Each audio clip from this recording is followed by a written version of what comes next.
Hello students, आज का हमारा टॉपिक है आत्म विकास एवं संप्रेषण यानी सेल्फ डेवलपमेंट एंड कम्युनिकेशन।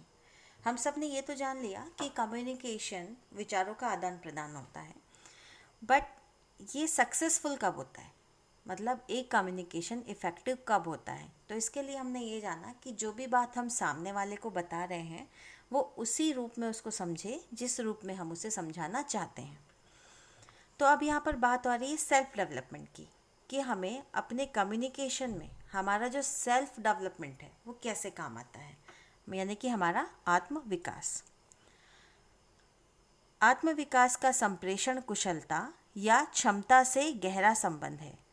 वे एक दूसरे से कारण प्रभाव की तरह संबंधित होते हैं। शिक्षा व उत्कृष्टता के प्रति सावधानी सदैव प्रभावी व श्रेष्ठ संप्रेषण को जन्म देती है। मतलब यहाँ पर हमको सिर्फ अपने विचारों का आदान प्रदान नहीं करना है, वो कैसा करना है, प्रभावी करना है, यानी इफ़ेक्टिव कम्युनिकेशन हमको करना है। एक क्लास में हम समझ चुके हैं कि इफ़ेक्टिव कम्युनिकेशन कैसे किया जाता है। तो किसी भी कम्युनिकेशन को इफ़ेक्टिव बनाने के लिए ज़रूरी है कि हमारी शिक्षा और उत्कृष्टता के संबंध में हमारी सावधानी हमेशा अच्छे से रहे। मतलब हमने शिक्षा भी अच्छी ग्रहण की हो और साथ में उसे बहुत ही अच्छे तरीके से हमने लिया हो। जैसे अत्यधिक जागरूकता व आत्मचेतना के द्वारा आत्म विकास में वृद्धि की जा सकती है। साथ ही साथ सावधानी पूर्वक सुनना, अध्ययन करना, रचनात्मक लेखन व प्रभावशाली व्याख्यान भी आत्म विकास की वृद्धि में सहायक होते हैं। अर्थात आत्म विकास व संप्रेषण निरंतर साथ साथ चलने की प्रक्रिया है। अब हमें अपना बौद्धिक विकास करना है, वो हम कैसे करेंगे? जब हम अच्छे से किसी बात को सुनेंगे। मतलब कम्युनिकेशन में सिर्फ बोलना ही महत्वपूर्ण नहीं है, सुनना भी महत्वपूर्ण है। साथ में जितना हम अध्ययन करेंगे, जितनी क्रिएटिव राइटिंग्स हम पढ़ेंगे, मतलब जितना हम अपने आप को अपग्रेड करते जाएंगे, हमारा खुद का विकास उतना होता जाएगा। मतलब सेल्फ डेवलपमेंट करना है, और जितना हमारा सेल्फ डेवलपमेंट होगा उतना ही हमारा कम्युनिकेशन बेहतर होगा। एक समाज में व्यक्तियों के बीच वाद संवाद केवल संप्रेषण के द्वारा ही संभव है।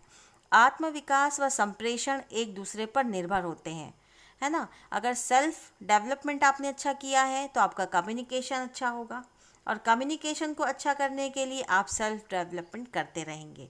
तो इसीलिए कहा गया है कि ये दोनों एक दूसरे पर निर्भर करते हैं। संप्रेषक व प्राप्तकर्ता यानी कि सेंडर और रिसीवर का आत्म विकास उसकी प्रकृति, शैली व संप्रेषण के स्तर को प्रभावित करते हैं। दूसरी ओर प्रभावी संप्रेषण यानी इफ़ेक्टिव कम्युनिकेशन आत्म विकास की आवश्यकता को प्रभावित करता है। सीधी सी बात है, जितना आप अपने आप को सेल्फ डेवलप करेंगे उतना ही आपका कम्युनिकेशन भी अच्छा होगा, उतनी आपकी कम्युनिकेशन स्किल्स अच्छी होंगी। अब यहाँ पर हम समझेंगे कि आत्म विकास से अभिप्राय क्या है, मतलब मीनिंग ऑफ सेल्फ डेवलपमेंट। इसमें हम विस्तार से जानेंगे कि इसका क्या मतलब है। आत्म विकास व्यक्तिनिष्ठ व सापेक्षिक है। विभिन्न व्यक्तियों के लिए इसका संबंध भिन्न भिन्न हो सकता है। यहाँ आत्म शब्द का अभिप्राय एक व्यक्ति की समग्रता से है, जो उसके निजी गुणों व लक्षणों से संबंधित है। गुणों की समग्रता से अभिप्राय व्यक्ति की शारीरिक, बौद्धिक शक्ति, प्रतिमान, भौतिकवादिता, आध्यात्मिकता आदि गुणों से है। एवं विकास शब्द का अभिप्राय व्यक्ति में नई नई क्षमताओं एवं गुणों का विकसित होना है। क्योंकि देखिए, हर व्यक्ति की शारीरिक बनावट, उसकी बौद्धिक क्षमता, प्रतिमान, उसकी फिजिकलिटी, उसका जो अध्यात्म है, वो सब अलग अलग हो सकता है, क्योंकि उसमें हर व्यक्ति के अपने अलग अलग गुण होते हैं। पर वो व्यक्ति उन गुणों को स्किल्स के माध्यम से बढ़ाता है ना। तो इसी स्तर पर वो उन लोगों से थोड़ा सा अलग हो जाता है जिसके अंदर बहुत अच्छी स्किल्स होती हैं। तो ये वही कह रहा है कि आत्म यानी आपके जो ऑलरेडी आपके पास जो गुण थे वो, और विकास मतलब अब उन गुणों का आपको क्या करना है, विकास करना है, या फिर जो कोई कमी आपके अंदर थी उसको भी आपको क्या करना है, दूर करना है। तो इसका मतलब होता है कि व्यक्ति में गुणों को संतुलित शैली में उसका विकास करना चाहिए। आत्मविकास से आशय व्यक्ति के समस्त गुणों में परिवर्तन या विकास से है, जिसके कारण व्यक्ति की कार्य क्षमता में वृद्धि होती है और व्यवहार में प्रगति के मार्ग दृष्टिगोचर होते हैं। इस प्रकार स्पष्ट है कि आत्म विकास एक बहुआयामी प्रक्रिया है। मतलब सेल्फ डेवलपमेंट का मतलब ये नहीं है कि आपको सिर्फ गाना गाना अच्छा आता हो, आपको सिर्फ बोलना अच्छा आता हो। आपने सुना होगा आजकल हर पर्सन मल्टीटास्कर बनना चाहता है, मतलब उसको सब कुछ आना चाहिए। तो व्यक्ति सीख सीख कर अपने अंदर जितनी क्षमताओं को विकसित करेगा, जितना ज़्यादा ज्ञान लेगा, जितनी ज़्यादा एजुकेशन लेगा, उसकी कम्युनिकेशन स्किल उतनी बेहतर होती जाएंगी। और ये कम्युनिकेशन स्किल कैसे बेहतर हुई? सेल्फ डेवलपमेंट से हुई। अब ये बता रहे हैं कि सेल्फ डेवलपमेंट हमको किस किस आयाम पर करना चाहिए, किन किन डायमेंशंस पर करना चाहिए। सबसे पहला है शारीरिक विकास आयाम, यानी फिजिकल डेवलपमेंट डायमेंशन, है ना। हमें हमेशा अपने आप को फिट रखना चाहिए, ताकि जब हम लोगों के सामने जाएं तो हमारी पर्सनैलिटी परफेक्ट दिखे। तो इसलिए शारीरिक विकास का भी हमको ध्यान रखना चाहिए। सेकंड आता है इसमें प्रतिभा, यानी बौद्धिक आयाम, यानी इंटेलेक्चुअल डायमेंशन, मतलब आपके अंदर क्या ऐसी खूबियां हैं, क्या ऐसी खासियत है जो आपको और लोगों से अलग करती है। भौतिकता आयाम, यानी इमोशनल डायमेंशन। इमोशनल डायमेंशन मतलब आप किसी भी चीज़ को कितनी हद तक समझ सकते हैं, कितना उस पर आप अपना ध्यान केंद्रित कर सकते हैं, किस तरीके से आप अलग अलग आयामों में उस चीज़ को सोच सकते हैं, वो कहलाता है आपका इमोशनल डायमेंशन। फिर आता है आध्यात्मिक आयाम, यानी स्पिरिचुअल डायमेंशन। संक्षेप में आत्मविकास एक व्यक्ति में शारीरिक, बौद्धिक, भौतिक व आध्यात्मिक गुणों के विकास की एक प्रक्रिया है। यानी कि self development is a process of development of physical, intellectual, emotional and spiritual qualities of a person.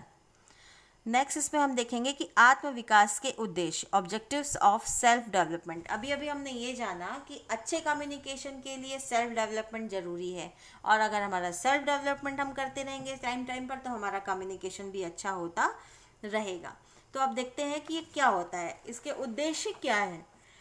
सबसे पहले हम यहाँ पर चर्चा करेंगे किस बारे में? अनुकूल व्यक्तित्व का विकास। Development of positive personality. आत्मविकास का एक महत्वपूर्ण उद्देश्य एक अनुकूल, संतुलित एवं उचित व्यक्ति का विकास करना है। एक समाज मनोवैज्ञानिक के अनुसार व्यक्तित्व विभिन्न गुणों का एक समूह होता है जो व्यक्तिगत स्वभाव व लाक्षणिक स्वभाव को स्पष्ट करता है। मतलब आप हमेशा कह देते हैं कि ये पर्सनैलिटी मुझे बहुत पॉजिटिव लगती है, मतलब किसी किसी पर्सन के पास जाने से हमको बहुत पॉजिटिव वाइब्रेशंस आते हैं कि वो हमेशा बहुत अच्छी बातें करते हैं, खुली बातें करते हैं, सुलझी हुई बातें करते हैं। और वैसे ही कहीं कुछ पर्सन होते हैं जो हमेशा आपको नेगेटिविटी की तरफ लेकर जाते हैं।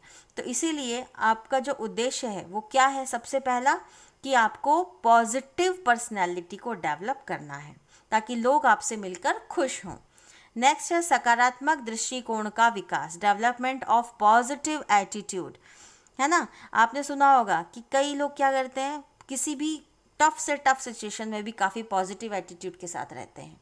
आपने हमेशा वो ग्लास ऑफ वाटर वाली कहानी तो सुनी होगी कि एक गिलास आधा पानी से भरा था, तो उसको कुछ लोग देखकर बोलते हैं कि ये आधा पानी से भरा है, कुछ लोग कहते हैं आधा गिलास खाली है ना। तो ये पॉजिटिव एटीट्यूड की बात यहाँ पर करते हैं कि किसी भी चीज़ को देखने का नज़रिया हमेशा आपको कैसा रखना है? सकारात्मक रखना है, क्योंकि सकारात्मक या पॉजिटिव एटीट्यूड ही आपको प्रतिकूल जो भी आपकी परिस्थितियाँ आएंगी, है ना, उन पे आपको कंट्रोल करने में सहायता करेगा। नेक्स्ट है आत्मसम्मान का विकास, डेवलपमेंट ऑफ सेल्फ ऑनर। आत्मविकास आत्मसम्मान की प्राप्ति में सहायक है। आत्मसम्मान का अभिप्राय अपने स्वयं के संबंध में अनुभव से है। आत्मविकास एक व्यक्ति को विनम्र व शिष्ट बनाता है। यह व्यक्ति के मूल्यांकन में सहायक है। मतलब आपको आत्मसम्मान कैसे? आपने कभी सुना होगा कि जब आप दूसरों का सम्मान करेंगे तभी वो आपका सम्मान करेंगे। मतलब आप जैसा व्यवहार अपना दूसरों से अपने लिए चाहते हैं वैसा ही व्यवहार आपको दूसरों से भी करना पड़ेगा। तो ये ऐसा जब आप करने की प्रैक्टिस करेंगे तो आप देखेंगे कि आप खुद ही बहुत ज़्यादा शिष्ट और विनम्र हो गए हैं। नेक्स्ट है ज्ञान का विकास, यानी डेवलपमेंट ऑफ नॉलेज। आत्मविकास का एक मुख्य अंग बुद्धि का विकास है। यह प्रगति, सीखने की वृत्ति, समझ व विश्लेषण के गुणों को विकसित करता है। यह व्यक्ति को अधिक आत्मविश्वासी व गतिशील बनाता है। जब आपने सुना होगा कि जितने भी अच्छे मतलब जो नॉलेजेबल पर्सन होते हैं वो कभी भी किसी भी टॉपिक पर आपके साथ बात कर सकते हैं, आप उनसे काफ़ी इम्प्रेस भी होते हैं, अरे वाह इनको तो इस टॉपिक पे भी नॉलेज है, इस टॉपिक पे भी नॉलेज है। तो इसीलिए व्यक्ति को जब अपनी कम्युनिकेशन स्किल्स अच्छी करनी है तो उन्हें धीरे धीरे क्या करना होगा, अपनी नॉलेज को बढ़ाना होगा। विचार शक्ति का विकास, डेवलपमेंट ऑफ थॉट पावर। आत्मविकास व्यक्ति की विचार शक्ति को बढ़ाने में सहायक है। एक विचारशील व्यक्ति ही उचित निर्णय लेने में सक्षम होता है। यह व्यक्ति की को कृपालु, दयालु, सहयोग की भावना को विकसित कर चिंतनशील बनाती है। अच्छा, विचार शक्ति मतलब किसी भी चीज़ के बारे में आप कितने आयामों में सोच सकते हैं, है ना। आपकी विचार शक्ति को बढ़ाना है, आपको अपने थॉट पावर को बढ़ाना है। जैसे कूप मंडूक, जिससे सिर्फ वो जो एक ऐसा मेंढक होता है जिसने कुएं को ही बस देखा है, तो वो किसको एक्सप्लेन करेगा, सिर्फ कुएं को एक्सप्लेन कर सकता है, उसके आगे वो कुछ नहीं कर सकता। हाँ, अगर वो मेंढक कुएं से बाहर निकलकर बाहरी दुनिया को देखता है तो उसे भी बहुत अच्छे तरीके से एक्सप्लेन कर सकता है। मतलब जितने आपने जो देखा है, जितना आपने अनुभव किया है, उतना ही आपका दायरा होगा किसी भी चीज़ के बारे में सोचने का। तो इसीलिए समय समय पर हमें अपनी विचार शक्ति को बढ़ाने के लिए बाहर की योजनाओं के बारे में, बाहर की नीतियों के बारे में, बाहर के ज्ञान के बारे में जानना होगा। नेक्स्ट है सांस्कृतिक समरसता को विकसित करना, डेवलपमेंट ऑफ कल्चरल हार्मनी। आत्मविकास व्यक्ति की दृष्टि को विस्तारित करता है। एक विस्तृत वृहद दृष्टिकोण वाला व्यक्ति ही विभिन्न संस्कृतियों या धर्मों या समुदायों के मूल्यों का आदर करता है। यह प्रवृत्ति देश की सांस्कृतिक एकाग्रता में वृद्धि करती है ना। हमें किसी व्यक्ति विशेष, समाज विशेष पर कोई टिप्पणी करने का अधिकार नहीं है ना। कई लोग करते हैं धर्म विशेष पर टिप्पणी, व्यक्ति विशेष पर टिप्पणी, तो ये गलत है, क्योंकि जब तक आप सबके बारे में अच्छे से नहीं जानेंगे आप उनका सम्मान नहीं करेंगे। तो एक बुद्धिवत व्यक्ति ही, एक पढ़ने लिखने वाला व्यक्ति, एक शिक्षित व्यक्ति क्या करता है, सभी धर्मों का, समाज का, समुदायों का सम्मान करता है। नेक्स्ट है समग्र विकास, वूल डेवलपमेंट। आत्मविकास एक मनुष्य में शारीरिक, भौतिक, बौद्धिक व आध्यात्मिक धार्मिक गुणों को भी विकसित करता है। ये सभी बातें एक व्यक्ति के समग्र विकास में सहायक होती हैं।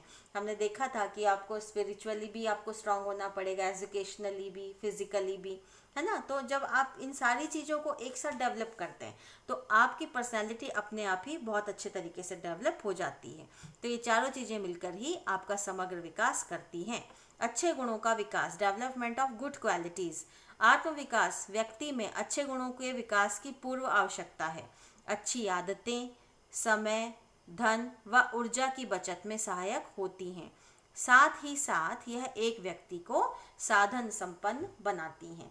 जब तक आपके पास अच्छी आदतें नहीं होगी, है ना, आप उन आदतों के बल पर अपने समय, धन और ऊर्जा की बचत नहीं कर पाएंगे।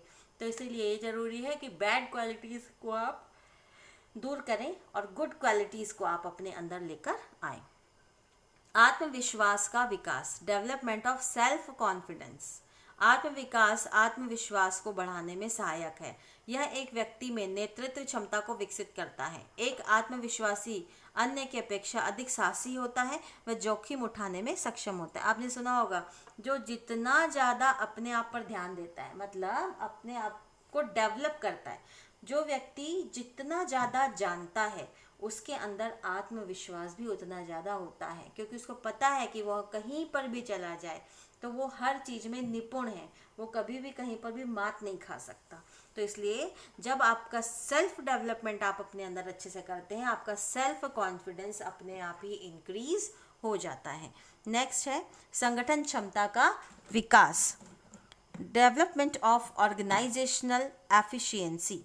आत्मविकास एक व्यक्ति में संगठन क्षमता को बढ़ाता है। एक अच्छा संगठन समाज के लिए वरदान है ना, क्योंकि आपके अंदर बहुत सारी क्वालिटीज़ हैं। क्वालिटीज़ आने से आप में क्या आया, कॉन्फिडेंस आया। जैसे इसके ऊपर के पॉइंट में हमने देखा, जब आप में कॉन्फिडेंस आता है तो लोगों का आपकी तरफ झुकाव होता है, मतलब बहुत सारे लोग आपको फॉलो करने लग जाते हैं, मतलब आपके अंदर नेतृत्व का गुण भी आ जाता है। जब आपके अंदर लीडरशिप की क्वालिटी आ जाती है तो एक अच्छा संगठन बनाने में आप अपने आप में सक्षम हो जाते हैं, और एक अच्छा संगठन एक अच्छे समाज के लिए वरदान होता है।